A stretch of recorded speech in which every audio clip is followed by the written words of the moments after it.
Welcome back to Cityline. With me, I have a thoroughly enjoyable individual. I have known him for quite some time, and I happen to know that he likes chocolate chip mint ice cream from Ice Cream Social. That's where he and his fabulous partner were yesterday after getting their shots. Please join me to welcome Brian Flint back to Cityline. Brian, you are the executive director of Sound Outreach. How's your arm feeling? My arm feels pretty good today, and I'm glad to have gotten my first vaccine shot, and hope everybody goes out and gets vaccinated. I agree. Better living through science, absolutely. So, the science of doing good is something that Sound Outreach has perfected. And people may not know about Sound Outreach if they've just moved here, or perhaps they're just now needing your services. So tell us about Sound Outreach. What's the history of it, and what services do you offer, Brian? Yeah, thanks. Thanks for having me on. Well, first of all, the important thing is our offices, Sound Outreach, are located on Martin Luther King, right next to the new Ice Cream Social store. So when you're going to get ice cream, you'll see where Sound Outreach is. So we served 3,000 clients in Pierce County last year as a nonprofit. Our main focus is financial counseling and employment coaching. We work with clients over the course of several years to help improve their financial well-being. And so last year, we served just under 350 clients with financial coaching and counseling, and 58% of those improved their credit scores, even during the pandemic. 1/3 of those improved their financial well-being. And so we actually, despite all of the economic chaos of last year, really saw some bright spots in terms of people gaining control of their finances. 50 of our clients gained employment during that time, which was pretty incredible when you had 200% unemployment. So we're really there for the long term, and we were able to meet clients where they were at the time when the pandemic started, and we've walked that journey with them throughout this to help them gain financial control over their lives. And our services are free. Brian, as we sit and we talk about this and the services that Sound Outreach has perfected, these are very intimate topics when we're talking about a credit score. We're talking about improving their quality of life. We're talking about finding a job. So in the past, before COVID, BC, we were able to walk into your office. I was able to sit down and look at your kind face and bare my financial soul. How has that shifted since COVID? And how do you keep that intimacy going? Yeah, good question. Well, I heard before this all happened that one organization like ours took 2 years to go from in-person to online counseling sessions. We did it in one weekend. So we are currently working with people on Zoom. And so just like you and I are doing, we have financial counseling sessions where people get to do that in their own home. We use a service of DocuSign to sign documents, so we don't have to send stuff through the mail. We hope to, if we, fingers crossed, be able to, in June, open our doors again and meet with people in person. We'll see if that happens, but we're able to do it online and meet people where they are. So, which that last sentence of meet people where they are, that needs to be emblazoned across all of our souls, because I think that that's one of those things, at least for me personally, that COVID has taught me about barriers. It's like, I have to meet you where you are. So how creative can I get? So you've done a great job of shifting and removing those barriers. So now we are present day, and so many people are struggling to pay rent and utilities during the pandemic. We've stepped back to phase 2 in Pierce County. What can they do in the sense of, gosh, I thought we were going to go to phase 3. I thought I was going to get a job. Now I can't pay rent. I have no utilities. Help me, Brian. What do I do? Yeah. Folks have been really struggling and they've had to make hard choices of, choosing not to pay their rent or utilities in order to buy food, pay for medicine, repair the car, those kinds of things.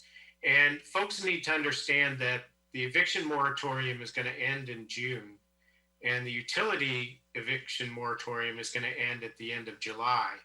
So, and those may get extended, but they may end. And we're very concerned about the number of people who are behind on rent, behind on utilities. So, the first thing to know is that Pierce County has a website. Folks who are 80% of the median income can get rental assistance and utility assistance from local organizations. Just look up Pierce County and rental assistance. If you're a renter, you can get assistance for multiple months of back payment. But the other thing, really, we work with our clients and we really encourage people, make a plan. If you're behind on things, make a plan. Talk to your landlord, talk to your utility company, ask them for a payment plan. Often they'll work with you. So when the moratoriums lift, you may or may not get evicted if you're behind, but you certainly could get hit with fees and extra charges that your landlord could charge you.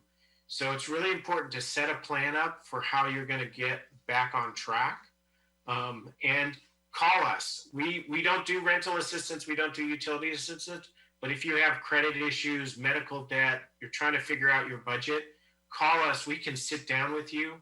We can talk through that. We can help you develop a budget and figure a path forward. And we have lots of stories, even during the pandemic. We have a young woman who is behind on her credit. She's now buying a house and getting married. Wow. She gained control over her finances and created her own future. And we just helped her and coached her along the way and provided advice. But it was really her power that she harnessed. And we'd love to help people do that. And as you said, it was her power she harnessed. She stepped up and said, I need help. And that's the first step, is to not ignore the situation. So reach out and start those conversations. Speaking of conversations, our seniors are getting vaccinated and moving about more, which I find really interesting during the pandemic. I would have never thought that. How is Sound Outreach helping seniors? Yeah, thanks for the question. So we have two services that we provide. One is we have a hotline, and we provide unbiased, confidential information about Medicaid and Medicare. And we also help people avoid fraud. There's a lot of scammers out there. There's a lot of folks trying to take advantage of seniors. So people can call us at 253-212-3519. That's our Sheba hotline. And a volunteer will return their call and help walk them through their questions and help get them to the right place around medical, health insurance, Medicaid, those kinds of things. The second thing, we have a financial counselor dedicated to seniors. And so if a senior is struggling with their finances, we can help work with them on their budget. We have a great story of a woman, her roommate died and she was facing eviction. We connected her with pro bono legal services, helped her talk with a creditor and get $2,000 back so she could use that money to move into a new apartment and avoid becoming homeless. Those are the stories that we can help people with. That is phenomenal. So you mentioned that I think it was 35 of the clients that you served last year had found employment during the pandemic. So how does Sound Outreach help people gain jobs when the economy opens up? Yeah, thank you. So we were able to help 50 folks get jobs. We have financial coaches who work one-on-one with our clients to help them achieve their goals in terms of work. And we also have a program called the Bridges to Career Opportunities. And if folks are interested in the medical field or the construction field, boy, are those two essential services in our community right now. We have a 4-week program to help them with basic math, resume writing, interview techniques. and we work with them one-on-one to get them ready to go into entry-level construction and medical jobs. And so we do that with our one-on-one coaches and the Bridges to Career, and we have slots open right now for people that are available. Wonderful. So can they get a hold of you at the website that we've been showing across your face for that? Yes, absolutely, and they can call us at our phone number and get connected. So my last question for you, and time goes by so quickly, and I'm still thinking about that ice cream next to you. I am too.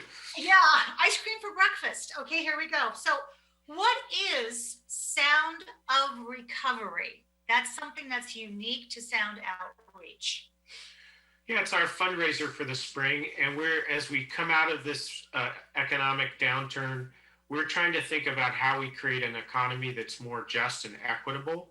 And so we have a series of speakers who are talking about what would the new normal look like where more people have financial security. So, for instance, we're talking about how do more people get access to capital, jobs, and housing. And so we're really excited about that. And we have a series of videos again from our website. People can get there. And we hope to spark the conversation about what does equity look like in our financial system coming out of this pandemic. Yeah, Brian, I know that you love this quote because this person shares part of your name, and that's Brian Stevenson from Just Mercy when he says, the opposite of poverty is not wealth. The opposite of poverty and the solution to poverty is justice. Yes. So when we talk about removing those barriers as we build back our society, I got to tell you, I am so glad that Sound Outreach is at the table because we have a chance to build anew and to start over again. And I hear many people saying, I don't want to go back to that normal, but I don't know what the new normal would be. So I just want to say thank you to you and your team for thinking ahead about that and making a place at the table for anybody who wants to be there to find a job, improve their credit, and get themselves back into good financial standing. So Brian, thank you so much for being here today. I appreciate the time. We have much more to come on Cityline, so don't go away. We'll be right back.